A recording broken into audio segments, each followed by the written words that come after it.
یاد نگرفتین؟ عنوانش واضحه است. همین چیزی که میگم در کتابتان است. این که میمونه یگان چیزا دیگه ما شما خو 1 ساعت 1.5 ساعت کار میکنیم.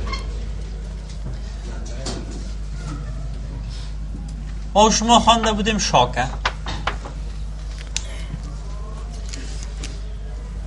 تعریف کرده بودیم persistent hypoperfusion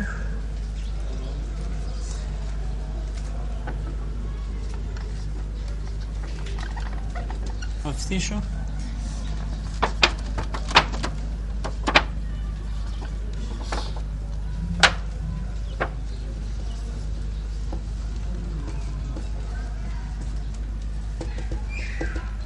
شاک خوانده بودیم در صورتی که جریان خون به انساج دوامدار کم شوه و این سبب شوه که او نسج یا عضو وظیفه خود از دست بده، خراب شوه وظیفه‌ش، یا ای که خود اون نسج تخریب شوه. این را میگفتن شاک. و این فرقش از هایپوتنشن همی بود که در هایپوتنشن همی هایپوپرفیوژن وجود نداره، در هایپوتنشن دیسفانکشن و اینجوری به وجود نمیاد.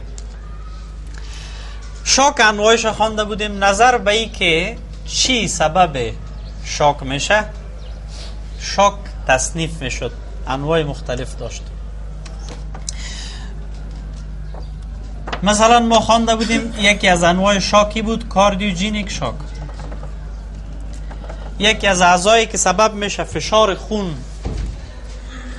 خون تولید شوه، خون فشار داشته باشه، قلب است. به هر دلیلی که قلب مشکل پیدا بکنه، عضلش مشکل پیدا بکنه، والش مشکل پیدا بکنه، هر چی که باشه، امی که نتونه پمپ بکنه، خون پمپ کرده که نتونست، فشار پایان میاد. زیاد که پایان آمد به اعضا خون نمیرسه، مریض میره در شاک. ایره میگن کاردیوجینیک شاک. بخش قلب که خونده باز شاک کاردیوجینیک کلی گپایش هم میخوانه. من اسباب چرا کاردیوجینیک شاک پیدا میشه او را میخوانه. یا فعلا چی بس ما شما نیست. یا خوانده بودیم در صورتی که یک نفر ولیوم در داخل خونش به هر دلیل کم شود، چی به خاطر اسهال باشه، چی به خاطر خونریزی باشه، چی به خاطر تو باشه، چی به خاطر افتوزدگی باشه، هایپوولیمیک شاک. یا خوانده بودیم چی؟ ابستراکتیو شاک. در بعضی کتاب ابستراکتیو شاک در وسط نیست. در صورتی که پیش روی جریان خون یک بندش به وجود بیاید، رگی که از قلب میبره بند شوه یا رگای شش بند شوه، ابستراکتیو شاک. ایرام فعلا ما شما بحث ما نیست، فقط در انواعش میخونیم. یک شکل دیگه از شاک خوانده بودیم به نام سپتیک شاک. حال سرش گپ میزنیم. یک شکل است به نام نیوروجینیک یا دیستریبیوتیو شاک.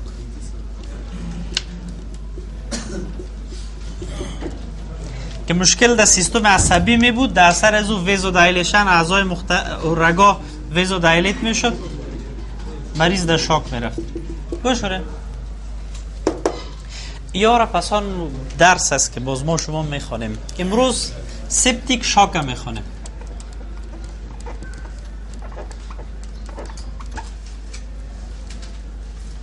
سپتیک شاک.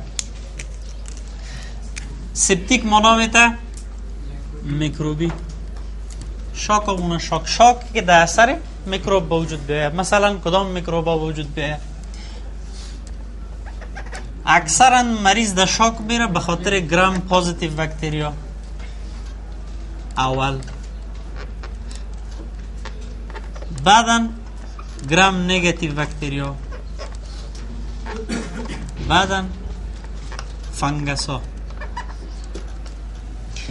سعی کنید سابق بکتریا گرام منفی که است، گرام نگاتیو بکتریا که است. گرام نگاتیو بکتریا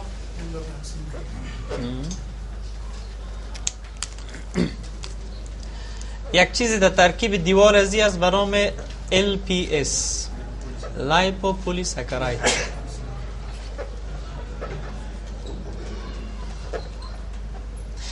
سابق فکر میکردن باکتریای گرام منفی، اینمی چیزی که سبب لایپوپولیساکاراید نام داره، اینمیش سبب میشه که در داخل دوران خون ما سایتوکاینا تولید شود، رگا را دایلیت بسازه، مریض در شاک ببره. این به نام اندو توکسین هم یاد میکنن. سابق فکر میکردن که تنها باکتریایی که گرام منفی است به خاطر که لایپوپولیساکاراید داره یا اندوتوکسین داره و او میره رگا را دایلیت میسازه، مریض در شاک میره. به این خاطر میگفتن چی؟ سپتیک شاک در اثر باکتریای گرام منفی به وجود میاد. اما پسان حالی مثلا ادیشن های نو کتابا وقتی که دیدن مطالعه کردن، نه اکثرا گرام پوزیتیواست، باز گرام نگاتیوا، باز فنگس. یعنی تنها باکتریای گرام منفی نیست که سبب شاک میشه، گرام مثبت و فنگس هم میتونه سبب شاک شود.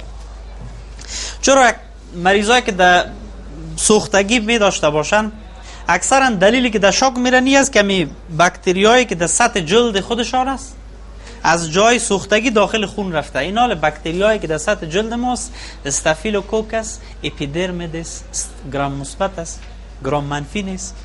خیلی از این به این نتیجه میرسیم که گرام مثبت هم سبب شاک میشه. خب بالاخره دیدن که نه، از گرام منفی ها که گرام مثبت ها زیاد سبب چی میشه؟ شاک میشه. خیلی سپتیک شاک این شاکی که در اثر میکروب باشه، میتونه گرام مثبت، گرام منفی، فنگس ها. گرام مثبت یعنی باکتریا دیگه.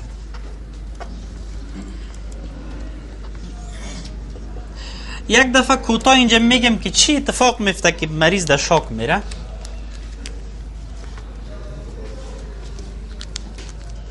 یک باکتریا داخل بدن یک نفر میشه،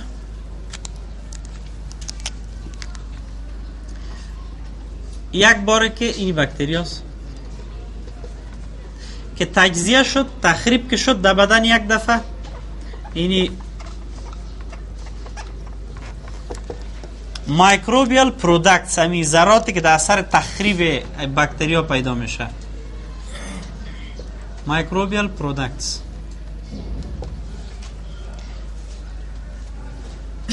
اینی ذرات توسط حجراتی که در داخل بدن ما است، مثل ماکروفاژ، مثل نچرال کیلر سلز، مثل دندرایتیک سلز،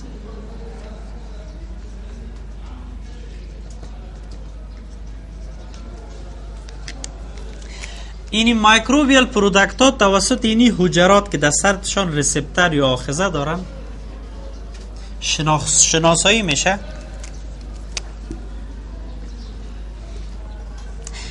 جمع پروتین هایی که در داخل دوران خون ما است، خصوصا کامپلیمنت پروتین،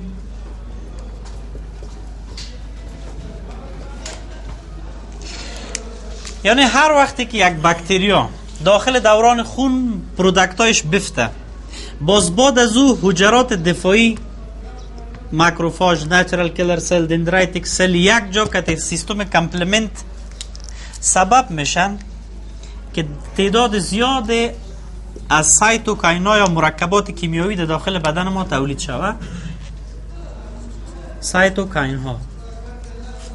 سایتوکاینا مثلا IL-1، IL-18، TNF alpha، TNF gamma و نقطه. کل گزیا یک جای سبب میشن که تعداد زیاد سایتوکاینا تولید شود. اینی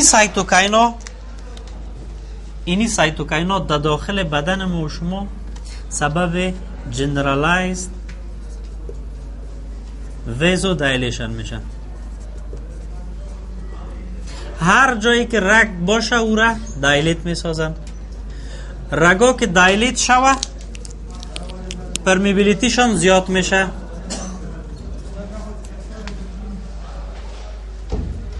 چی کده؟ سعی کنین یک ایره کوتاه براتون میگم، حالا باز پس تشریح میکنیم کلشه. وقتی یک باکتریا داخل بدن میشه، مایکروبیال پروداکتاش توسط حجرات دفاعی ما شناسایی میشه. شناسایی که شد کامپلمنت هم فعال میشه، یک جای تعداد زیاد سایتوکاین‌ها یا مرکبات کیمیایی تولید میشه. یکی از کارهایی که مرکبات کیمیایی میکنن این است که جنرالایزد ویزو دایلیشن. رگا در هر جایی که میبینن دایلیت میسازن، پرمیبیلیتیشان هم زیاد میکنن، مایع از داخل دوران خون بیرون میبراید. سعی کنین هر قدر که رگ تنگ باشه فشار در بینش زیاد است، هر قدر که کلان شه فشارش کم میشه. فشار که کم شد آهسته آهسته مریض میره در شوک. مریض میره در شوک و این سبب میشه که پیش مریض مولتی ارگان دیسفانکشن پیدا شد.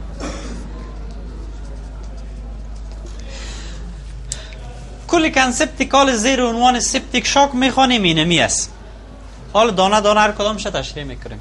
یعنی یک باکتریا داخل بدن آمده، تجزیه شده، سیست حجرات دفاعی ما کلش یک جای فعال شده، سایتوکاین تولید کرده، سایتوکاین رگا را دایلیت ساخته، پرمیبیلیتیش زیاد کرده، مریض در شوک رفته. شوکی که در اثر آمدن یک میکروب به وجود آمده. صحیح، شوکی که در اثر آمدن یک میکروب به وجود آمده. این شوک سبب شده که اعضای مختلف وظیفه خراب شود. قلب صحیح کار کرده نتونه، شش صحیح کار کرده نتونه، جگر صحیح کار کرده نتونه، مولتی ارگان دیسفانکشن بده.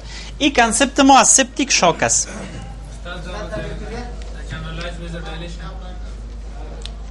چی کنم؟ تشریح کنم؟ خب نه، آل پس خویی را تشریح میکنم، زیاد تشریح میکنم.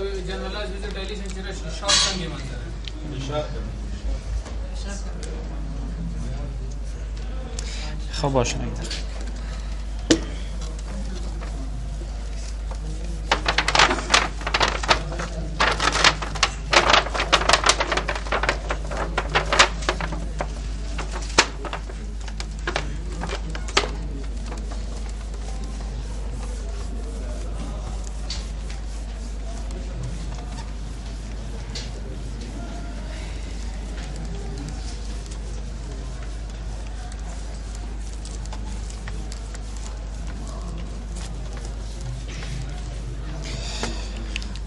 سعی کنین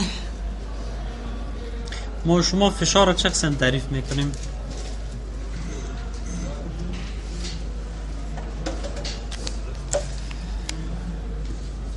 امی بلاد پرشر. خود فشار چه قسم تعریف میشه؟ F بر S. قوی که یک چیز دست بالا یک سطح ایجاد میکنه او را به نام فشار میگن. قوی را که جریان خون سر رگای خون، سر دیوار رگای خون ایجاد میکنه، این را به نام بلاد پرشر یاد میکنن. همین فشار را که جریان خون سر دیوار رگای خون میاره این را به نام بلاد پرشر میگن. حالا هر قدر رگ تنگ باشه خون خو پم میکنه، همون قدر به فشار زیاد مجبور است از اینجا برای یعنی تنگ شده، مثل نل واریست. نرک تنگ میکنی به جریان میبرای، به فشار میبرای. شلش میکنی چی میشه؟ سلو میبرای. حالا اگه این ویزو دایلیشن اتفاق بیفته، رگ کلان شود، قلب همین سلو هم که پم بکنه این خون از تیر شده میتونه. فشار که سر دیوار رگای قلب، رگای خون ایجاد میشه کم میشه. گپ میگرفتیم؟ اینی میگه فشار زیاد کم میشه و خون رو میگن شوک. صحیح؟ سن که بالا میره، چرا فشار بالا میره؟ به خاطر از اینکه رگا سخت میشه. سخت که شد وقتی قلب پم میکنه این کلان نمیشه، کلان که نشدم سخت میمونه، فشار بالا میره 160 70 80. صحیح؟ اما اگه د سپتیک شوک ویزو دایلیشن است، هر جای رگ دایلیت است، به خاطر که یکی مایات از وسطش برآمد، از طرف دیگه دایلیت است. مثل پم چیز نل واریس، پم ما کمش بگی به فشار میبره، ایلاش بدیش فشارش کم میشه و دایلیت که شد فشار کم میشه. فهمیدی؟ فشار که دوامدار کم میشه اصطلاحش هست شوک.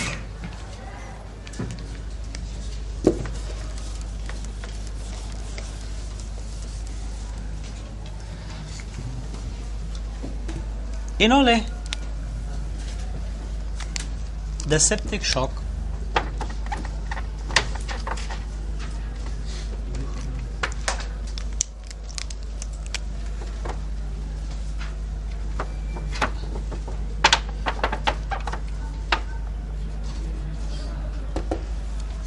اونمو حجراتی که در اکیوت انفلمیشن می آمدن یا در کرونیک انفلمیشن می آمدن، تقریبا اونمو حجرات در سپتیک شاک هم مسئول سپتیک شاک می باشه. cells of innate immunity، حجراتی که در معافیت ذاتی نقش داره. این حجرات سعی کنین یکی دندرایتیک سلز است، افکتر سل امیاس، افکتر سل د سپتیک شاک دندرایتیک سلز، ماکروفیجز،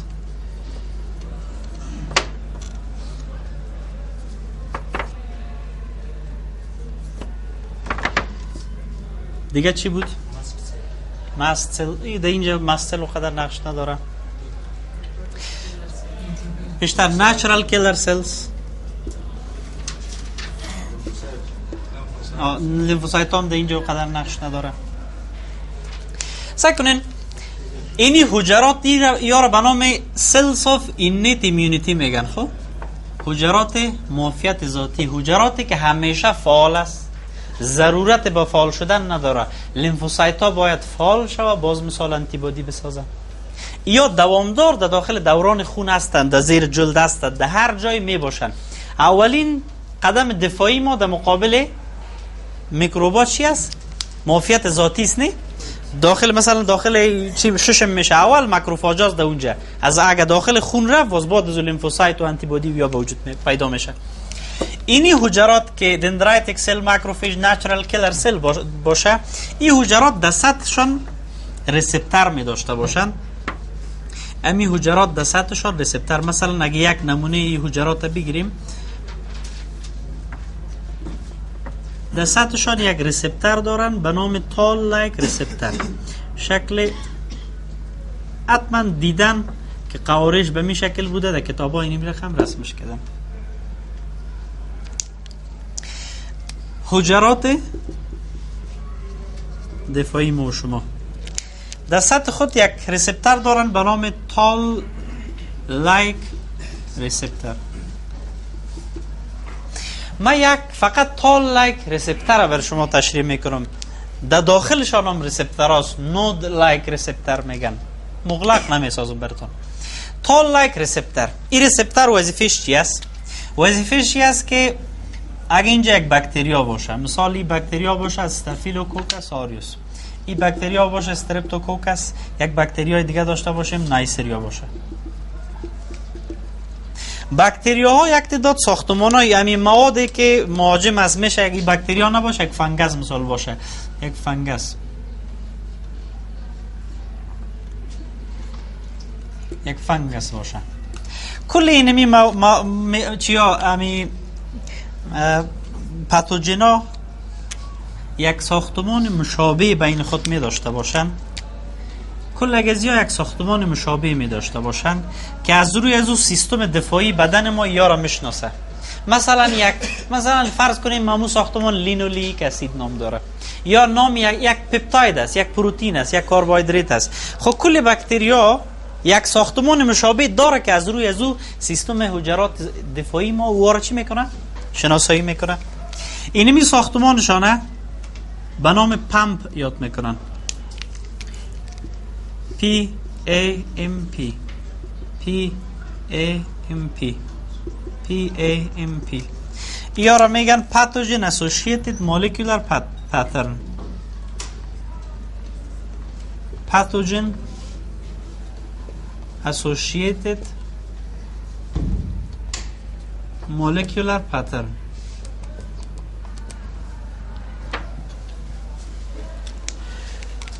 یعنی سیستم دفاعی ما اینی حجرات خب بجای از این که استافیلوکوکس آریوس قوارش جدا حفظ کنه، استرپتوکوکس قوارش جدا حفظ کنه، نایسیریا را جدا، این کار نمیکنه. فقط یک ساختمان مشابه را اونمو ده هر چی که بود اونمو را از بین میبره. برش مهم نیست که کدامش است، این نایسیریا این ویروس سرخکان است یا ویروس چیچک است یا آزودگیش است، مهم نیست. مهم است که اینمی ساختمان داره یا نداره. اگر داره از بین میبرش، اگر نداره غرض گرفته نمیتونیش. به می خاطر با زور ازی که نرسید چی میرسه؟ آنتی بادی باید مشخص باز تولید شه، فلانی مایکروارگانیسم از بین ببره. در غیر از او امی سیستم دفاعی چی ما این نیت ما فقط چی میکنه؟ باکتریا را این قسم میشناسه. یک ریسپتور داره به نام تال لایک ریسپتور، در داخلش نود لایک ریسپتور.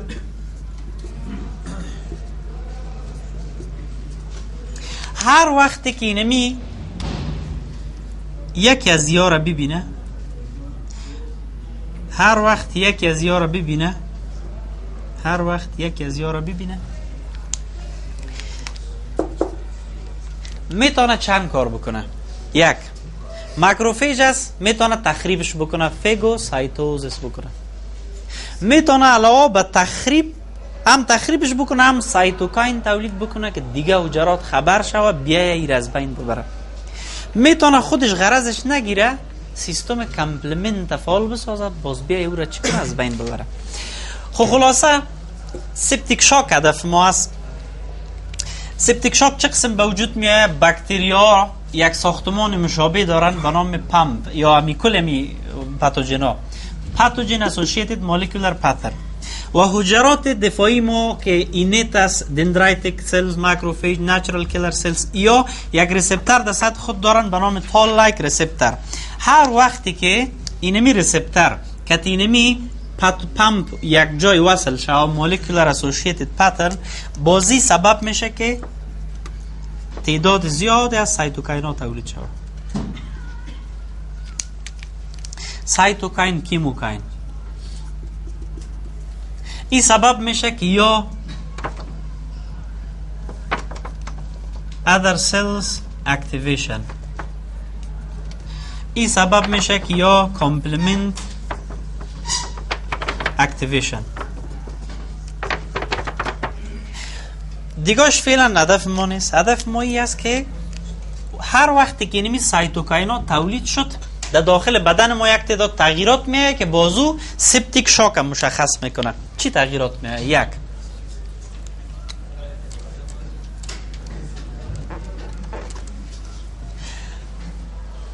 گوش کنین،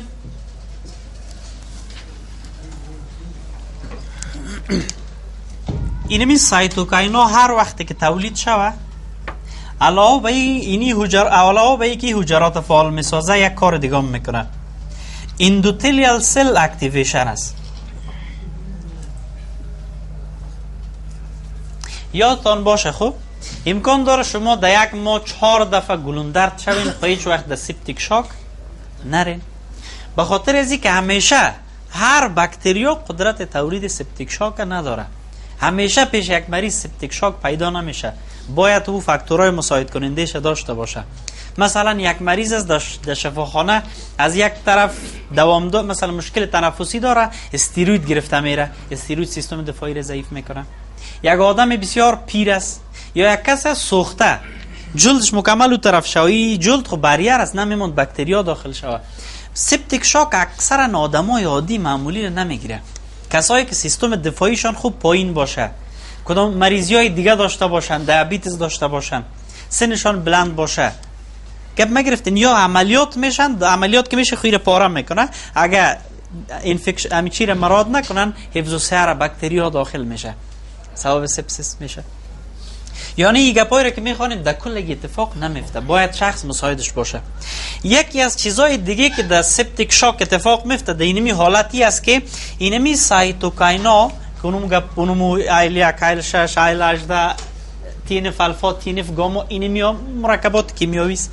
یکی از کارهایی که میکنن اندوتلیال سل اکتیویشن است. سعی کنین چند چیز در این تاباله بود که باکتریا که وصل شد، اینا آمد دیگه حجرات فعال ساخت، کمپلمنت فعال ساخت، سایتوکاین تولید کرد، سایتوکاینایش آمد اندوتلیال سل اکتیویشن،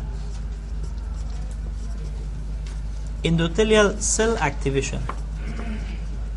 این اندوتلیال سل اکتیویشن حتمی باید یاد بگیرین. این مسئله ستاره است. اندوتلیال سل اکتیویشن چی میکنه؟ فرض کنیم اینی معده است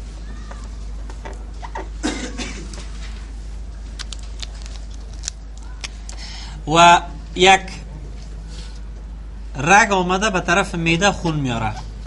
این رگ به طرف معده میخواه خون بیاره. مثال براتون داده میشه که یک ادرینال گلند یا هر چی که باشه، هر وقتی که حجرات اندوتل فعال شود چند تا جنجال به وجود میاد، غیر نرمال فعال شود.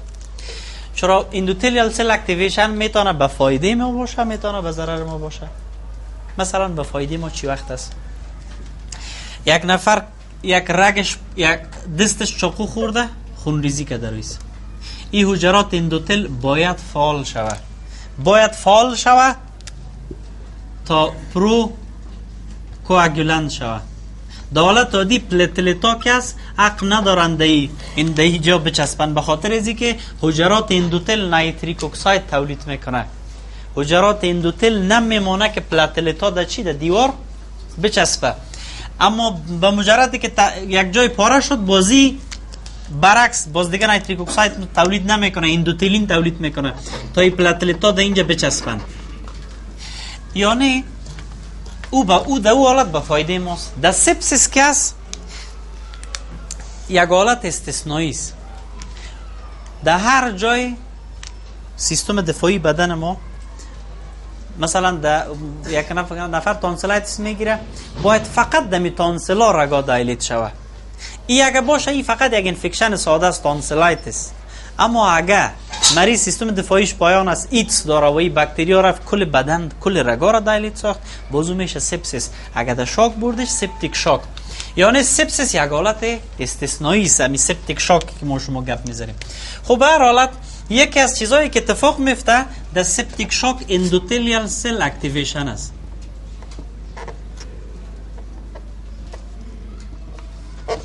هر وقت اندوتلیال سل فال شود، در حالت عادی حجرات اندوتل آنتی کوآگولانت افکت داره. پلتلتا را نمیمونه بچسبه، رگا را دایلیت نگاه میکنه. گپ میگرفتین؟ در حالت عادی قسم است. اما به مجردی که اکتیویت شود باز این پرو کوآگولانت میشه. پرو کوآگولانت چه قسم پرو کوآگولانت میشه؟ یک اندوتلین تولید میکنه. اندوتلین این رگ تنگ میکنه، تنگ که کت پلتلت که بخوره دمیشه اونجا میچسبه به جای ازی که از اونجا تیر شوه. یا تیشو فاکتور پرودکشن.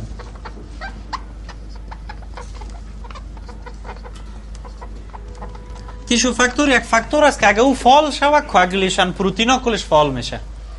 تیشو فاکتور یک فاکتور است اگه فعال شوه پروتینای کوآگولیشن، همون 13 پروتین که است کلش فعال میشه، کلات ساخته میشه، لخته ساخته میشه. سعی کنین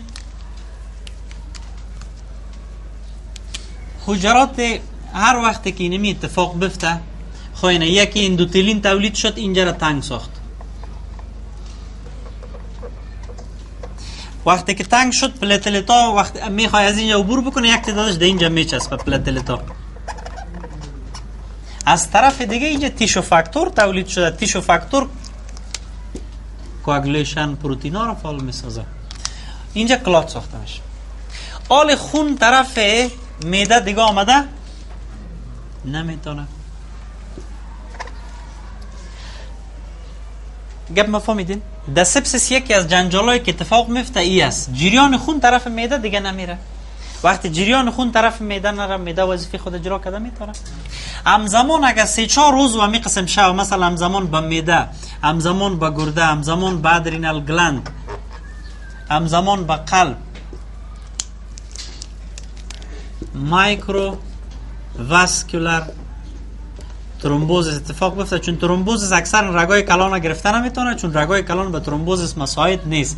این رگ بند شود، رگی که طرف ازی میای بند شود، رگی که طرف ازی میای بند شود، چندین رگ همزمان که بند شود ایرم میگن DIC Disseminated Intravascular Coagulation.